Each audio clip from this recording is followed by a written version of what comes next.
E eu vou contar uma história rapidinho, espero fazer em 2 minutos. Quando eu fiz o meu mestrado, doutorado em desenvolvimento regional, depois que eu tinha defendido a tese, eu descobri que eu era o primeiro doutor do Brasil em desenvolvimento regional. Porque era o primeiro programa do Brasil e eu fui o primeiro que defendeu, não por outros méritos. E aí tu sai da universidade com aquele arzinho de peito para cima, eu sou o cara, eu sei tudo, e não precisam dar risada na minha cara, porque provavelmente vocês fizeram a mesma coisa. Quando terminaram com essa graduação, mestrado, doutorado, enfim. E aí eu fico com aquela vontade, tomara que alguém me pergunte sobre o assunto, né, que diz que me pergunte. E uma semana depois, uma secretária de educação ligou para mim e fez a seguinte interrogação: professor, a gente soube que o senhor defendeu a tese de desenvolvimento regional e a gente está fazendo uma programação aqui no município sobre a Semana de Educação Ambiental e a gente quer ver se o senhor aceita vir dar uma palestra sobre desenvolvimento sustentável. Bom, imagina o que eu disse, né? Tá, isso é legal, tá comigo. Bom, e aí tu fica com aquela, alguém já está querendo me ouvir, né? E aí ela disse que na semana seguinte iria ligar para me dar a programação. E aí é que começou a perceber, que o Dalla Vida começou a perceber que não sabia tudo aquilo que ele sabia, que ele achava que sabia, né? Aí ela disse: olha, professor, as palestras devem ser de 40 minutos. E a gente vai atender todos os alunos do município. Era um município de 20 e poucos mil, não, 15, 17 mil habitantes. E aí ela foi dando a programação. Às 8 horas da manhã era com a 8ª série, às 9 já era com o 2º grau, e às 11 horas, diz ela, é com a 5ª e 8ª série da escola tal do ginásio esportes. Falar sobre desenvolvimento sustentável. Estou dando risada, porque você não está no meu lugar, né? Mas tem mais coisa, pior do que isso. Aí ela foi dizendo, a 1h30, mais não sei quem, e eu me lembro que às 3 da tarde, ela disse: professor, a gente tem um pessoal do pré-primário aqui na escola, e a gente não quer deixar os coitadinhos fora, também querem ouvir a sua palestra. Sim! Bom, e aí ela continuou, assim, que às 4h30 era a última, e diz ela: e o último da tarde é às 7h30 da noite para a população em geral do CTG. Umas 400 pessoas reunidas lá. Bom, mas eu não estava preocupado que eram 7 palestras no dia, mas a minha preocupação principal foi como é que eu ia falar sobre desenvolvimento sustentável para aluno de 1ª a 4ª série. E aí, né, um suspiro, um respirar fundo, né, eu lembrei, deixa eu ver o que no dicionário fala que é desenvolvimento. Aí eu peguei o dicionário de Fajuta que eu tinha lá, comecei: desenvolver, 2 pontos. O contrário de envolver. Então, o que você faz? Vai envolver. Envolver, enrolar, ocultar, embrulhar. Aí, bom, se envolver, desenvolver era o contrário de envolver, e desenvolver tinha a ver com desenvolvimento, então eu concluí que desenvolvimento era o ato de desenrolar, desembrulhar, desocultar. E bom, mas vocês estão querendo ver como é que eu me dei com os alunos do pré-primário. Faça o favor de segurar isso aqui para mim. Artista tem que dar para mim? Não, pode falar. Eu tinha aprendido, eu tinha ouvido umas palestras do pessoal da pedagogia, de que as crianças aprendem pelo concreto, pela observação prática, né? E aí, a partir dessa definição de desenvolvimento como ato de desenrolar, eu fui lá na frente com um papelzinho enrolado desse tipo e fiz uma perguntinha para o primeiro que estava na frente: ô Joãozinho, o que eu tenho aqui na mão? E claro, professor, eu tenho um papel enrolado. Aí eu olhei para a menina: Maria, como faz para desenrolar? Aí a menininha olhou para a minha cara e disse assim: professor, a gente é pequeno, mas não é bobo. Larga a mão que desenrola. Deu para aprender alguma coisa? Muitas vezes o desenvolvimento é esse ato de desenrolar, e o normal das coisas é serem desenroladas e não enroladas. E aí eu introduzo um assunto que eu vou trabalhar. Muitas vezes o desenvolvimento não acontece porque diferentes formas de amarras externas não permitem para que o desenvolvimento ocorra.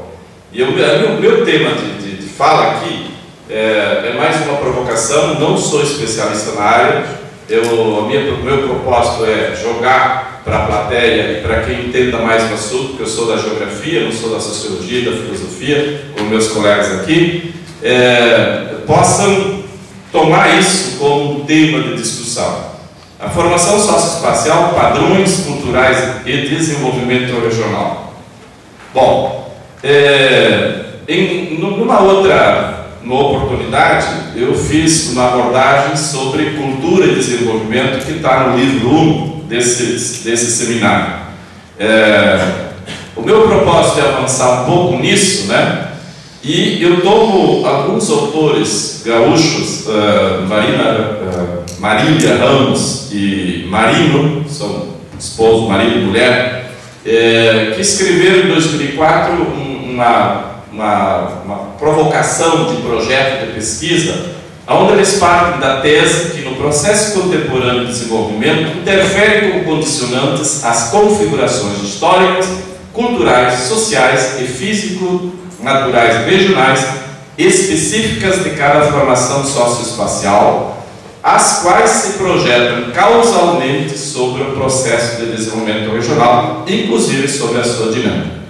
Bom, essa tese ela tem uma base de Wallerstein, busca alguns elementos teóricos também em Weber e outros autores da sociologia. Um conceito que é da geografia, formação econômica e social, que depois remete ao conceito de formação socioespacial, diz respeito à evolução diferencial das sociedades no seu quadro próprio, em relação com as forças externas de onde mais frequentemente lhes provém o impulso. A base mesmo da explicação é a produção. Ou seja, o conceito de formação econômica e social diz respeito às diferentes formas de organização social, socioeconômica e cultural que ocorrem a partir da evolução do processo de ocupação do espaço e desenvolvimento. Milton Santos, o conceito de formação socioespacial é um autor da geografia, e ele define a formação socioespacial como uma determinada sociedade com as suas especificidades e particularidades, chamando a atenção quando está se referindo à sociedade como um todo. Então, por exemplo, quando eu falo, em primeiro lugar, é uma sociedade situada histórica e territorialmente. Então, por exemplo, colonização italiana da Serra Gaúcha. Eu estou falando de uma formação socioespacial que tem uma história, que tem os elementos culturais, sociais, políticos e econômicos que formatam essa determinada formação socioespacial. Bom, a partir desse elemento conceitual, poderia-se explicar a tese colocada inicialmente com a seguinte ideia, que no processo de expansão do capitalismo histórico e das suas múltiplas covariantes socio-histórico-culturais do terceiro mundo, estabelecem-se configurações duais, da dualidade, isto é, formações socioespaciais onde participam tanto elementos do capitalismo e seus covariantes, como elementos locais ou nativos, que seriam elementos, poderiam ser considerados pré-capitalistas. Ora, a dualidade varia drasticamente em termos do tipo e intensidade dos elementos emprestados das matrizes histórico-culturais locais. A participação dos fatores exógenos, seria aquilo que é estimulado pelo capitalismo internacional, varia em termos do volume dos investimentos e tecnologia empregada. Olha a relação com a fala do colega. Quanto à participação das matrizes locais, estas variam quanto ao tipo de mão de obra, capital local, perfis culturais de organização do trabalho e relações sociais de produção. Então, a tese é de que, ao longo da história, diferentemente num lugar do que em outro lugar, diferentemente no momento da história do que em outro momento da história, vão se formatando formações socioespaciais que tem tanto elementos externos, exógenos, como locais. Bom, a partir dessas configurações, que nós chamaremos aqui de formações socioespaciais duais variáveis, se estabelecem em diferentes graus aquilo que chamaremos aqui os pré-requisitos do desenvolvimento democrático regional, os quais, por sua vez, se projetam sobre os processos históricos concretos de desenvolvimento. Ou seja, dependendo desses elementos exógenos e locais, você constitui diferentemente nas diferentes formações socioespaciais a presença maior, menor ou ausência desses pré-requisitos do desenvolvimento local. O que seriam esses pré-requisitos? Em primeiro lugar, o capital social, tanto no sentido individual de Bourdieu, quanto no sentido comunitário de Goleman, gerado e distribuído nos vários cenários no processo regional de assimilação e reação. Um segundo pré-requisito é o que poderíamos chamar aqui de identidade comunitária ou consciência coletiva, frequentemente conceituada como identidade coletiva ou identidade territorial, buscando uma relação da geografia. Naturalmente, quanto mais nítida e maior seja a condição de sujeito centrado, identificado com determinada formação socioespacial, maiores serão as chances de desenvolvimento democrático local. E, finalmente, o terceiro pré-requisito, que é o da mobilidade, a qual se refere às mudanças de posição que os indivíduos e os grupos experimentam uns com relação aos outros e com relação a critérios externos. A mobilidade pode ser de caráter individual ou estrutural, segundo se relacione com indivíduos ou grupo. A mobilidade social pode ser analisada em termos das diferenças intergeracionais ou intrageracionais, tanto estrutural como individualmente. Bem, a partir da identificação desses três pré-requisitos, outros dois conceitos também são aportados por esses autores, que é o conceito de inclusão e dominação e o conceito de dominação legítima e dominação não legítima.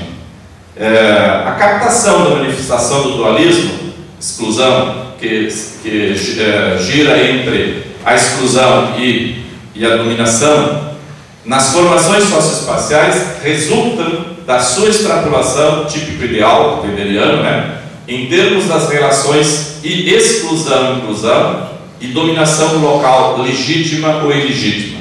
Ou seja, o elemento fundamental que vai proporcionar com que determinadas formações socioespaciais possuam em maior grau os três pré-requisitos tem a ver com essas duas questões. Apenas por uma questão conceitual, dominação não legítima corresponde ao exercício extralegal da autoridade. Por exemplo, a relação entre senhor e escravo é um exemplo de dominação não legítima. Padrão e peão de instância da mesma forma. Enquanto a dominação legítima resulta da condição estrutural por parte do grupo em geral de aceitação voluntária da dominação.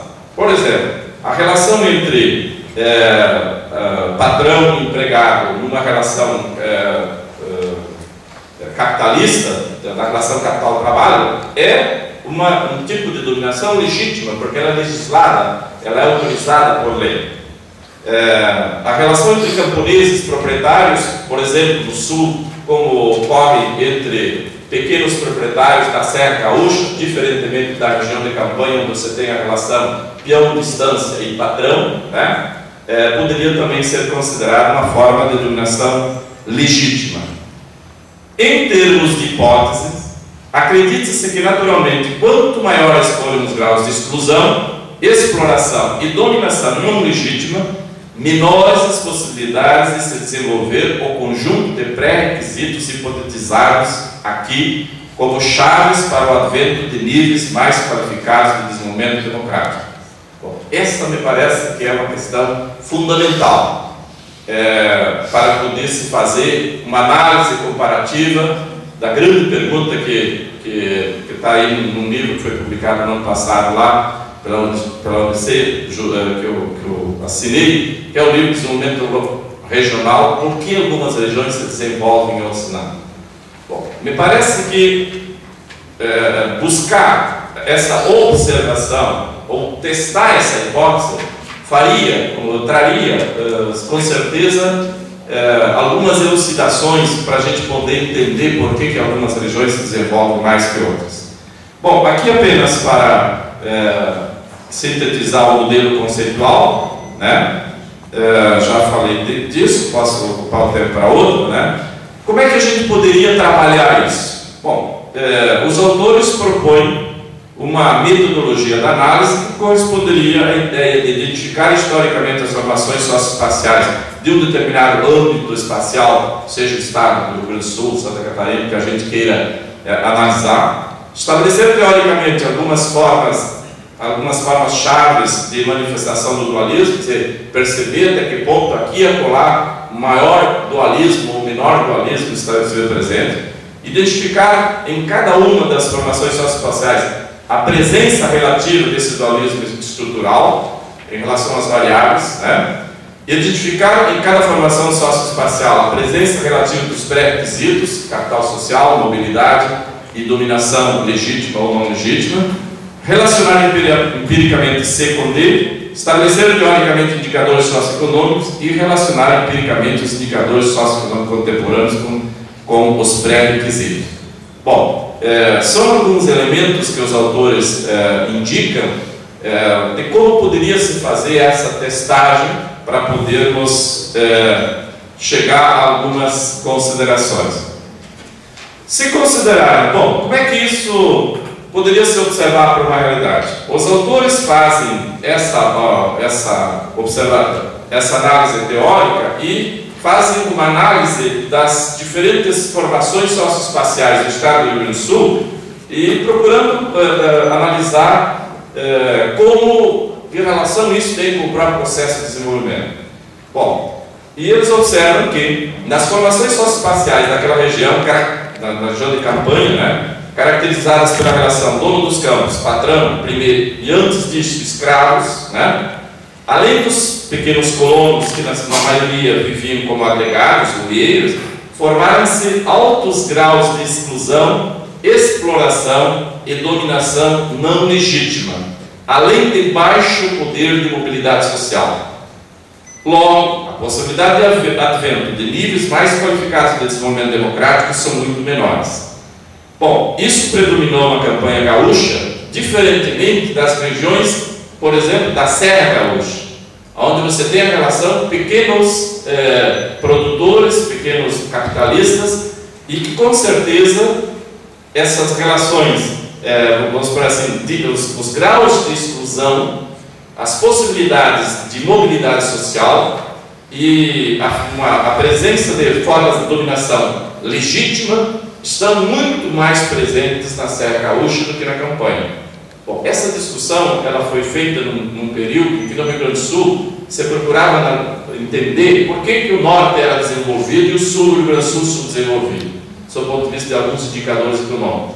E essa abordagem, de certa forma, dava alguma resposta relativamente significativa.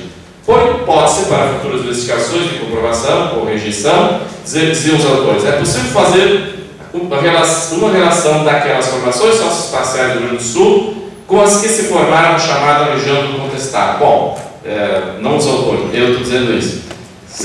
A questão que eu vou tentar depois desenvolver melhor isso no texto, mas eu não prometo de levar isso adiante, é uma provocação para que quem é da área possa avançar, é de que, bom, há alguma coisa de semelhante entre a realidade gaúcha e a realidade de Santa Catarina.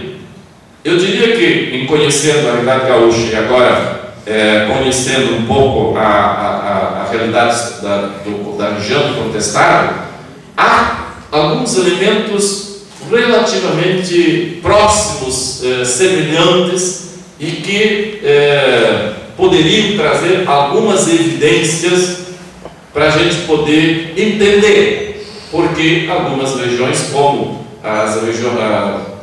algumas dentro da chamada região do contestado, têm os mais baixos índices de desenvolvimento. Nessas regiões, parece possível afirmar que o dualismo cultural não pode conduzir a um sentimento de pertencimento, consciência comunitária, o qual é um pré-requisito para que o capital social se desenvolva e conduza ao trabalho conjunto, isto é, a associação entre os diferentes grupos que compõem uma formação socioespacial específica. Para finalizar, e quando não há uma forte consciência comunitária, a presença de capital social fica enfraquecida, ou seja, quando os indivíduos não conseguem agir coletivamente, isto é, porque as oportunidades estão concentradas nas mãos de poucos, com isso, a mobilidade social não é algo que vale para todos. Ou seja, quanto maior a concentração do poder, há uma relativa relação com menores chances de mobilidade social.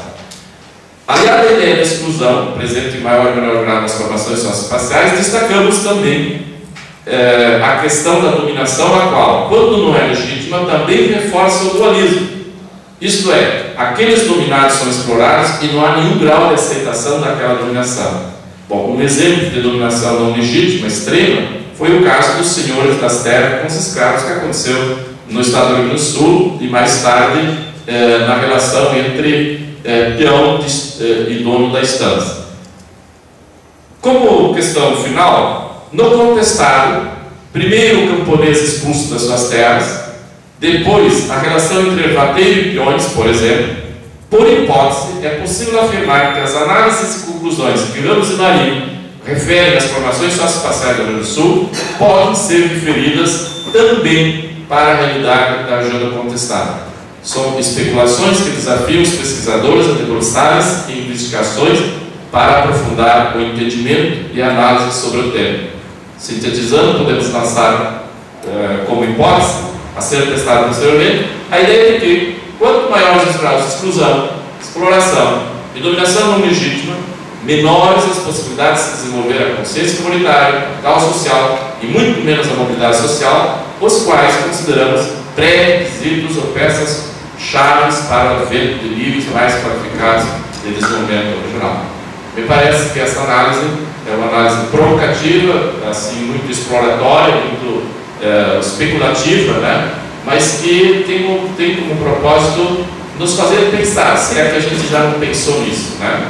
E na medida que isso possa trazer alguma ideia para que avancemos e aprofundemos essas questões, principalmente quando a gente comentava de manhã na programação, né? De que a gente precisa observar para essa realidade chamada região do contestado, a gente precisa começar a olhar para o passado, para ver o que ele deixou e não ficar chorando em cima daquilo que o passado nos deixou, de ruim, de bom, mas poder começar a visualizar alguma imagem do futuro e aprofundar essa questão em relação à questão do desenvolvimento regional. Obrigado.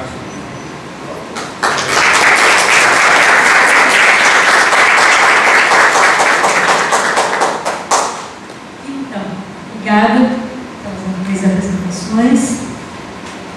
Como eu disse no início, né, agora nós faremos a abertura para os senhores que estão aqui nos ouvindo.